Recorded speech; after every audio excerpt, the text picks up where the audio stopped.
Hi guys, welcome to the channel. This is Stephen Dawes. This is Palace to the Core as well, and thank you for joining me. So, the Brighton game. I'm going to be talking about it. I'm going to be giving away spoilers, so if you haven't seen or heard the game yet, please do go and see it, and then come back and listen to what I have to say. And I was pleasantly surprised. Someone in the comments said to me, I got the prediction right. Well, I did. Well, I got the score right. I didn't actually get the whole thing right. I said 2-0. It actually ended up 3-1, which was a fantastic result. And I think it's even better result is the fact that although Brighton had their chances, they didn't actually technically score. It was Mark Gahey with an unfortunate own goal, which I don't think he could do anything about. So from that point of view, I think it was a really good game. And of course, we always knew it was going to be a tough game. Brighton are, they're a good side, and we know that about the whole rivalry that's going on. There's always going to be a hard-fought game, and it was. And I would be remiss if I didn't say that we didn't have the majority of possession. Brighton were pushing us back at times, and they were trying to work their way into our final third. And for periods of the game, we were defending. But I think it's the way that we then broke, which I thought was actually very good.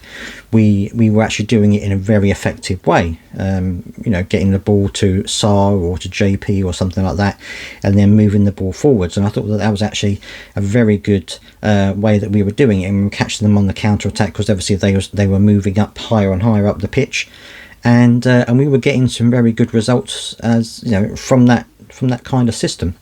The first goal was actually fairly early, I thought. It was around about 30 minutes. Now, up until that point, we'd had a lot of pressure put on us by Brighton. They tried to, create chances and things like this. Even though, Dean Henderson did make a couple of really good saves. But it wasn't like pepper in the box. It was, he made a couple of really good saves. But apart from that, our defence handled it really well, I felt. And the first goal was down to Trevor Chalobah, which was absolutely great. It was a cross that came in that was ping-ponged around the box a little way, and then Chalobah got his foot to it and put it in the back of the net. It was absolutely fantastic. It was great to see it. His second goal for Crystal Palace now, and it was one of those things that I've said before, this is the type of thing that we need to do, is be in the box and just take our chances. However it goes in the goal, it goes in the goal. And this is what we've started doing, and this is absolutely fantastic to see it happening.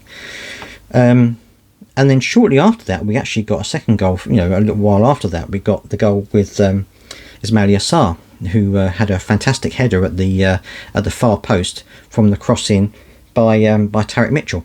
And I've said this before, I think that, Ismaila Sarr has been getting closer and closer to scoring for some time now, and I'm really pleased that he's now got on the score sheet, because I think that he's got such pace that I think that he troubles defenders, and especially on the break. He's a very good player to have on the break because he's very quick, and defenders know that one touch is going to be down and it's going to cause all kinds of problems. So I think it's great that we've got him in the team, and I think that the extended run he's had in the team has helped him a huge amount. And it was a great goal that he came in at the back post and got the goal. So it's absolutely fantastic. And at half time it was 2-0, and yeah, it was a battle. It was a hard-fought game, but going in at half-time 2-0, I thought was absolutely fantastic.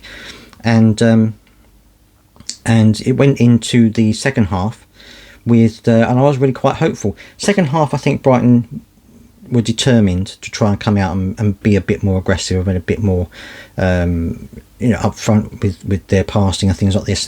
And again, for the first 10-15 minutes, we were under the cosh a little bit, but our defence was working really well. And that kind of pressure then eased a little bit, and we were getting chances. And again, Dean Henderson had to pull off a couple of good saves in the second half to help us out as well. But I felt that in general our defence was dealing with it really quite well, and I felt that we had a really good grip on the game, even though we were absorbing a lot of pressure at times. But we knew that. Brighton were going to come out and try and give it a good game as much as they could. And so I felt it was actually working really well. I thought that we were playing quite well, and everyone seemed to be doing their part. And then right towards the end of the game, we got our third goal, and it was Ismaila Sarr again, and it was one of those breaks.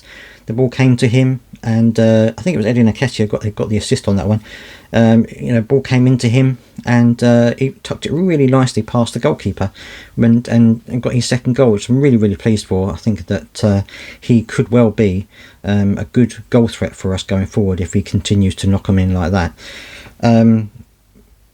Daniel Munoz had a chance flagged off for offside, and I'm not entirely sure that it was offside. I think it was a bit close, but anyway, it might have been offside. But it was a good goal that he put the ball in the back of the net as it was crossed along the goal line, and it was really good.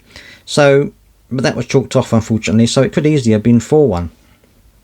And then right at the death, unfortunately, Mark Gay, he hasn't had a really good time with own goals lately, and it was another ping pong around the box, and the ball was hit against him and it went in. I mean, there was nothing really he could do about it. He couldn't.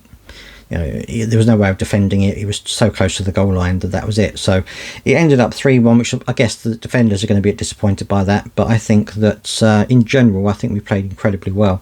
And again, you can see the passion and the camaraderie within the team. How much they want to play for each other, and it was really great to see it. I think standout performances for me was probably again, Will Hughes played incredibly well. Again, Maxence Lacroix played incredibly well, and I want to put this to you down in the comment section, and obviously, tell me if I'm completely bonkers or not. But do you think, in looking at how Anderson played and how Lacroix played, do you think that Lacroix is perhaps slightly better than Anderson has been for us? And I'm saying that because he's so calm and cool and collected on the ball. Nothing really flaps him. He just comes across, does the tackle, or comes across, nicks the ball. He's very, very. It must be a very calming influence in the back there with those back three. And I just think that yes, his distribution in terms of his passing, especially long range passing, isn't as good as Anderson. I totally accept that. But I think in general, I feel personally that the whole back line just feel a lot more confident with them, especially with him in the team. They just seem to be, really able to control things at the back there. Let me know what you think down in the comment section about that, and tell me if I'm bonkers, because maybe I've just been, maybe I'm just overhyped because of the win. I don't know. But anyway, so yeah, I think everyone played really well. Possibly the exception of Eze. I felt that had a couple of little tricks here and there, but in essence I don't think he had a fantastic game. Obviously Brighton were all over him as soon as he got the ball, so that was one thing that's not going to go in his favour. But I think that he probably would have wanted to have a bit of a better game himself. Kamada came on, and I don't think he did anything necessarily wrong. Didn't do anything really to stand out either, really, for me. So had a decent game, I think. Klein came on at the last moments and things like that, and I thought that he played okay. It was just one of those things. I think also Devaney came on really late on again. He did okay. So I don't think there was anyone in the team that really played badly, and I think it was a great performance by everybody. But let me know down in the comment section what you think about the game. And do you think that this is, I mean, obviously it's another win with 2 places higher in the table, which is absolutely fantastic. But let me know what you think down in the comment section. Is this a revival for Palace now? Do you think we're back on the road to more wins, or do you think that this was just one of those games and it could all go wrong again? Let me know down in the comment section. As always, and I'll see you next time.